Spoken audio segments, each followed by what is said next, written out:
Why don't you talk to me about these second-year quarterbacks entering their second year this year and how you rank them? Who are you looking at? Why don't we start at number 5 and work our way backwards? Who's number 5 among the sophomore quarterbacks in 2025? I'm gonna go with my original scouting on this one. And I don't think this is a bad player, but I'm gonna go with Drake Maye because somebody's got to be fifth on this. Drake Maye would be number 1 in this class. So I'm not trying to besmirch him or anything like that. If Drake Maye was a rookie quarterback this year, he'd be the top rookie. He would have been the first overall draft pick. One of the things I really like about Drake Maye is that he can run the football. He's a little bit more athletic than a lot of people who are giving him credit for. He did not have the benefit of a great offensive line. I think, as a matter of fact, they gave up the most pressures to quarterbacks last season. He was on the run a lot. Doesn't have a lot of big name weapons either. I know they brought in Stephon Diggs to kind of try to help that out. I think there's guys like Keenan Allen who are still available who maybe at some point could become an option for them. So his top option last year was Hunter Henry. So I think that he kind of exceeded expectations. But when I'm looking at this season, and I'm not saying he's regressing or anything, he's my 5 guy. And that's not, again. Okay, let me ask you this. I should have set this up. The criteria, what are we doing here? Are we talking about fantasy? Are we talking about collection? No. Card collecting? Are we just talking about pure play, pure quarterback play? If I'm doing card collecting, which I do love, and I like collecting cards. All right. Based on the segment yesterday. Okay. I wanted to kind of like the cards I would be purchasing. All right. I am purchasing. Glad I asked the question. So we're talking about from a collector's standpoint. Number 5 is Drake Maye. All right, I got you. Yeah. I got you. How about number 4? I'm gonna go with JJ McCarthy. Oh. And I know that he hasn't played a down of football, but I'm projecting like this is one of these are the risks that you have to take, especially with card collecting. I remember a couple of years ago when Trey Lance was playing for the 49ers and everybody was in on Trey Lance cards. It doesn't always work out. So you got to speculate. Sometimes it works, sometimes it doesn't. The one thing about JJ McCarthy to me is that he's going into a very quarterback friendly system. When you have guys like Nick Mullins and CJ Beathard go out there and play well in stretches, it speaks to how good the system is. We saw what happened to Sam Darnold last year. You look at what Brock Purdy has been able to do. So for me, JJ McCarthy, who I know full well was number 2 on somebody's draft board last year, part of the quarterbacks. I won't say who it is, but it's probably not hard to guess. I think he's going to break out this year, have a monster season. Get in on JJ McCarthy right now.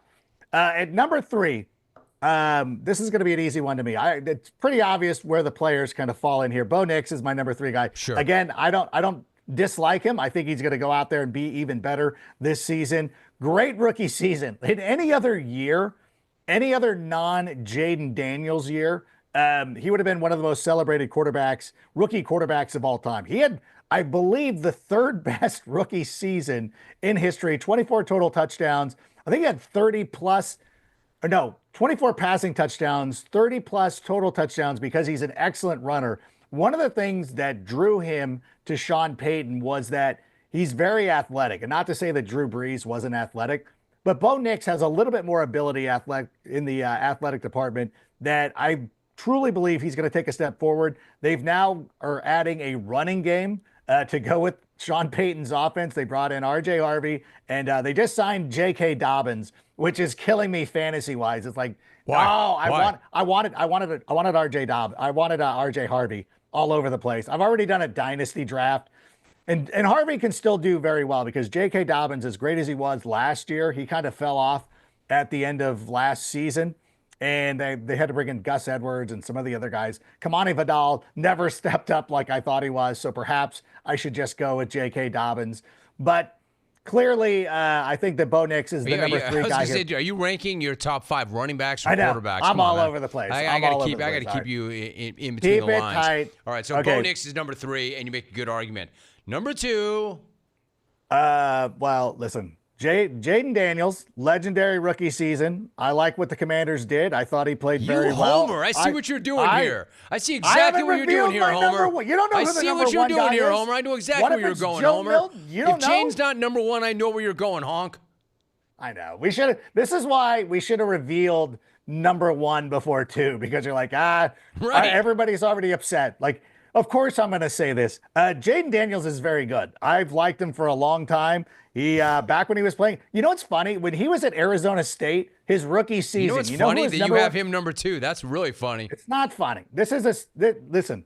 When we look back on this list, you'll be like, yeah, Caleb is the best guy. Caleb is now getting an opportunity to play with a real coaching staff, with somebody who's actually going to watch film with him. Jayden Daniels was amazing. I believe that Jayden Daniels is up there, one of the top quarterbacks in the game. You're not going to get an argument for me, but I just truly believe in the talent of Caleb Williams. I was on Caleb Williams back when he was at Oklahoma. He goes to USC.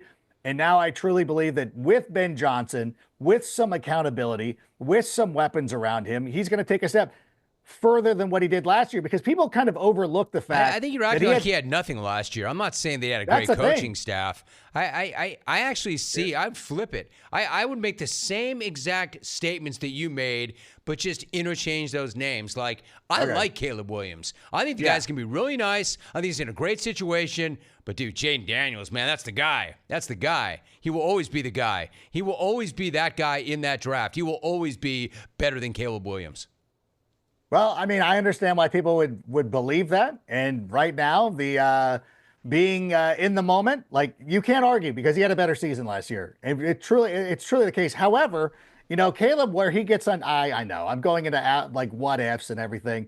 There's a butterfly effect. That Tyreek Stevenson play is the butterfly effect that is changing so many different careers, because Caleb, if they would have been able to hold on to that game, Caleb would have won that game. They probably would have won enough games to keep Matt Eberflus around. That probably wouldn't have worked out in the long run. Whereas Jayden Daniels goes out there, and now they go to the NFC Championship game. Everything's happening. And the one thing about the Commanders is that they did really do a nice job this offseason going out there, getting Deebo Samuel. They gotta get Terry McLaurin back into camp, because Terry McLaurin has been criminally underrated during the course of his career. God, it's so true. I mean, like, he did not have without a complaint. Without a complaint either, man. Such a pro. Such a great player. But I'm going to take the Homer's way out, and I'm going to say Caleb Williams, and everybody could come out there and come after me. And I'm like, I understand it. Like, even if the people in Denver, the great fans out in Denver want to say that Bo Nix is number 1, I'm like, okay, like, I get it. I think the top 3 is solid. I think where we have conversations is, how good is J.J. McCarthy going to be? There was somebody on some site somewhere, I don't even want to give this person the satisfaction of saying their name, who had J.J. McCarthy as the number 11 quarterback in the NFL right now, without taking a snap. And Caleb was like 23, and you're like, okay, now we've gone too far. And I know it's one of those things where, like, everybody gets a voice, but last season, Caleb Williams was the first overall pick in the draft. Now he's going to get an opportunity to go out there. Yeah, that's way more offensive than what you just did. That makes you look extremely reasonable, bro. Now, I don't have a huge issue with that. In fact, I would have been shocked if you didn't have your guy number 1. And I'm not here to hate on Caleb Williams. I like Caleb Williams. I like him a lot. I like him as a guy. I like him as a player. I think he's going to be a great NFL quarterback. And all this, this hot takey, make or break here. I think it's a critical year. I think it's an important year. I think he has no excuses if he's healthy this year. But I wouldn't say this guy should look for another career if he doesn't have a solid year. All right, so there is that. And I also feel like this off so we can go to break. Give me your final thoughts. I just want to say, listen, you can think that Jayden Daniels is better and still think that Caleb is a good quarterback. I think that we get too politicized in all these things where it's all or nothing. It's either Jayden Daniels or nobody else. Both guys can be very good. And I think 10 years from now, both fan bases can be very happy with the selections that they made at quarterback, similar to the way that people are like, well, we had Tom Brady, we had Peyton Manning. It's like, yeah, like you're happy with your guys. Yeah, you know what it won't be? What it won't be, and I'm not looking to go in on this guy, but it's not going to be the whole Peyton Manning or Ryan Leaf conversation. We know that. It will not be that. It will